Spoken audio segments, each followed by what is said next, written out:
हर हर महादेव। आप सभी शिव भक्तों को शिव के डमरू यूट्यूब चैनल पर हार्दिक स्वागत है। आज की इस वीडियो में हम सुनेंगे सावन सोमवार व्रत की पौराणिक कथा, जिसे सुनना और पढ़ना सोमवार के व्रत का महत्वपूर्ण हिस्सा माना जाता है। ऐसी धार्मिक मान्यता है कि श्रद्धा और भक्ति से कथा सुनने के बाद भगवान शिव की आराधना करने से उनका आशीर्वाद प्राप्त होता है। सोमवार के व्रत को लेकर मान्यता है कि इस व्रत को करने से भगवान शिव अपने भक्तों की मुराद जल्दी पूरी करते हैं। सोमवार का दिन भगवान शिव को समर्पित है, इसलिए इस दिन भगवान शिव की पूजा और व्रत करने का महत्व और ज्यादा बढ़ जाता है। यदि आप सोमवार के व्रत करते हैं तो आपको सोमवार व्रत कथा पढ़ना बेहद जरूरी है, क्योंकि इसके बिना आपका व्रत अधूरा माना जाता है। तो देवों के देव महादेव बहुत ही भोले माने जाते हैं, इसलिए उनका एक नाम भोलेनाथ भी है। पौराणिक मान्यता अनुसार भगवान शंकर को प्रसन्न करने के लिए किसी भी खास तरह के पूजन की आवश्यकता नहीं होती है, क्योंकि कहा जाता है कि वह तो भोले हैं और भक्त की मन से की गई क्षणिक मात्र की भक्ति से भी वह प्रसन्न हो जाते हैं। अगर आप भी शिव की भक्ति और कृपा पाने के लिए सावन के सोमवार का व्रत करते हैं तो इस कथा से भोलेनाथ को प्रसन्न कर सकते हैं। तो आइए जानते हैं सोमवार व्रत कथा के बारे में। एक बार की बात है कि किसी एक नगर में एक साहूकार था। उसके घर में धन की कोई कमी नहीं थी, लेकिन कोई संतान न होने के कारण वह बहुत दुखी था। संतान प्राप्ति के लिए वह हर सोमवार को व्रत रखता था और पूरी श्रद्धा के साथ शिव मंदिर जाकर भगवान शिव और माता पार्वती की पूजा करता था। उसकी भक्ति देखकर एक दिन मां पार्वती प्रसन्न होकर भगवान शिव से साहूकार की मनोकामना पूर्ण करने का निवेदन किया। पार्वती जी के आग्रह पर भगवान शिव ने कहा कि हे पार्वती, इस संसार में हर प्राणी को उसके कर्मों का फल मिलता है और जिसके भाग में जो हो उसे भोगना ही पड़ता है। लेकिन पार्वती जी ने साहूकार की भक्ति देखकर उसकी मनोकामना पूर्ण करने की इच्छा व्यक्त की।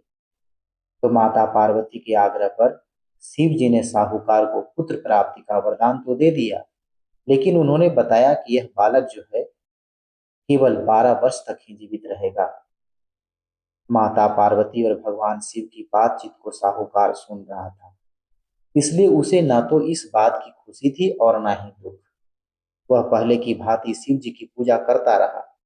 कुछ समय के बाद साहूकार की पत्नी ने एक पुत्र को जन्म दिया। जब वह बालक 11 वर्ष का हुआ तो उसे पढ़ने के लिए काशी भेज दिया गया। साहूकार ने पुत्र के मामा को बुलाकर उसे बहुत सारा धन देते हुए कहा कि तुम इस बालक को काशी विद्या प्राप्ति के लिए ले जाओ। तुम लोग रास्ते में यज्ञ कराते जाना और ब्राह्मणों को भोजन दक्षिणा देते हुए जाना। दोनों मामा भांजे इसी तरह यज्ञ कराते और ब्राह्मणों को दान दक्षिणा देते काशी नगरी निकल पड़े। इस दौरान रात में एक नगर पड़ा, जहां नगर के राजा की कन्या का विवाह था। लेकिन जिस राजकुमार से उसका विवाह होने वाला था वह एक आंख से काना था। राजकुमार के पिता ने अपने पुत्र के काना होने की बात को छुपाने के लिए सोचा, क्यों न उसने साहूकार के पुत्र को दूल्हा बनाकर राजकुमारी से विवाह करा दो। विवाह के बाद इसको धन देकर विदा कर दूंगा और राजकुमारी को अपने घर, अपने नगर ले जाऊंगा। लड़की को दूल्हे के वस्त्र पहनाकर राजकुमारी से विवाह करा दिया गया। साहूकार का पुत्र ईमानदार था, उसने यह बात सही नहीं लगी, इसलिए उसने अवसर पाकर राजकुमारी के दुपट्टे पर लिख दिया कि तुम्हारा विवाह तो मेरे साथ हुआ है, लेकिन जिस राजकुमार के साथ तुम्हें भेजा जाएगा वह एक आंख से काना है। मैं तो काशी पढ़ने जा रहा हूँ। जब राजकुमारी ने चुन्नी पर लिखी बातें पढ़ी तो उसने अपने माता पिता को यह बात बताई। राजा ने अपनी पुत्री को विदा नहीं किया, फिर बारात वापस चली गई। दूसरी ओर साहूकार का लड़का और उसका मामा काशी पहुंचे और वहां जाकर उन्होंने यज्ञ किया। जिस दिन लड़का 12 साल का हुआ उस दिन भी यज्ञ का आयोजन था। लड़के ने अपने मामा से कहा कि आज मेरी तबीयत कुछ ठीक नहीं है। तो मामा ने कहा कि तुम अंदर जाकर आराम कर लो। शिव जी के वरदान अनुसार कुछ ही देर में उस बालक के प्राण निकल गए। मृत भांजे को देखकर उसके मामा ने विलाप करना शुरू किया। संयोगवश उस समय शिव जी और माता पार्वती उधर से जा रहे थे। पार्वती माता ने भोलेनाथ से कहा कि स्वामी, मुझे इसके रोने के स्वर सहन नहीं हो रहा है, आप इस व्यक्ति के कष्ट को अवश्य दूर करें। जब शिव जी मृत बालक के समीप गए तो वह बोले, यह उसी साहूकार का पुत्र है जिसे मैंने 12 वर्ष की आयु का वरदान दिया था।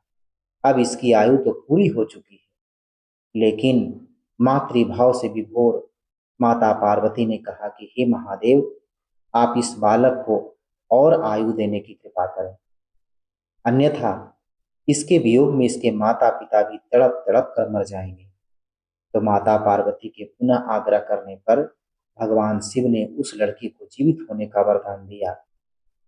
शिव जी की कृपा से यह लड़का जीवित हो गया। शिक्षा पूरी करके लड़का मामा के साथ अपने नगर की ओर वापस चल दिया। दोनों चलते हुए उसी नगर में पहुंचे जहां उसका विवाह हुआ था। उस नगर में भी उन्होंने यज्ञ का आयोजन किया और उस लड़के के ससुर ने उसे पहचान लिया और महल में ले जाकर उसकी खातिरदारी की और अपनी पुत्री को उसके साथ विदा किया। इधर साहूकार और उसकी पत्नी भूखे प्यासे रहकर बेटे की प्रतीक्षा कर रहे थे। उन्होंने प्रण करके रखा था कि यदि उन्हें अपने बेटे की मृत्यु का समाचार मिला तो वह भी प्राण त्याग देंगे, परंतु अपने बेटे के जीवित होने का समाचार पाकर वह बेहद प्रसन्न हुआ। उसी रात भगवान शिव ने साहूकार के स्वप्न में आकर के कहा कि हे श्रेष्ठी, मैंने तेरे सोमवार के व्रत करने और व्रत कथा सुनने से प्रसन्न होकर तेरे पुत्र को लंबी आयु प्रदान की है।